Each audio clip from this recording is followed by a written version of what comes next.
চলো তোমাদের সাথে একটা আমার মাথা থেকে বেরোনো রেসিপি শেয়ার করা যাক। তো এখানে আমি ব্রোকলি, মটরশুঁটি আর সয়াবিন একটু গরম জলে নুন দিয়ে ভাপিয়ে নিয়েছিলাম।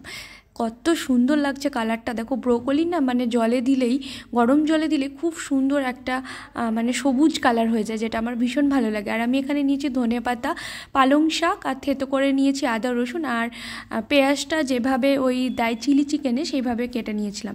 তারপর অল্প সামান্য পরিমাণে তেলে আমি কালো জিরে ফোড়ন দিয়ে প্রথমে থেতো করে রাখা রসুন আদা দিয়ে নিয়ে একটুখানি নাড়াচাড়া করে নিয়ে আমি কিন্তু দিয়ে দিয়েছিলাম সয়াবিন আর তার সাথে মটরশুঁটি। তারপরে নাড়াচাড়া করে নিয়ে আমি পেঁয়াজ, তারপরে দিয়েছি ব্রোকলি, সমস্ত কিছু ভালো করে আমি নাড়াচাড়া করে নিয়েছি। মধ্যেখানে আমি দিয়ে দিয়েছিলাম কোচানো পালং শাক, ধনিয়া পাতা, আর দিয়েছিলাম কয়েকটা কাঁচা লঙ্কা কোচানো। তারপরে এখানে আমি একটা সস বানিয়েছিলাম, সয়া সস, আর আমি টমেটো একটুখানি পেস্ট করে মিশিয়ে জলের সাথে দিয়ে দিয়েছি, ব্যাস তাহলে হয়ে যায়।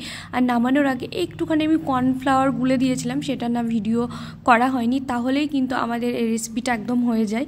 ভীষণ ভালো লাগে খেতে, তো আমার তো খুব ভালো লেগেছে এটা। তোমরা রুটি, এমনকি শুধু মুখেও এটা খুব সুন্দর খাওয়া যায়।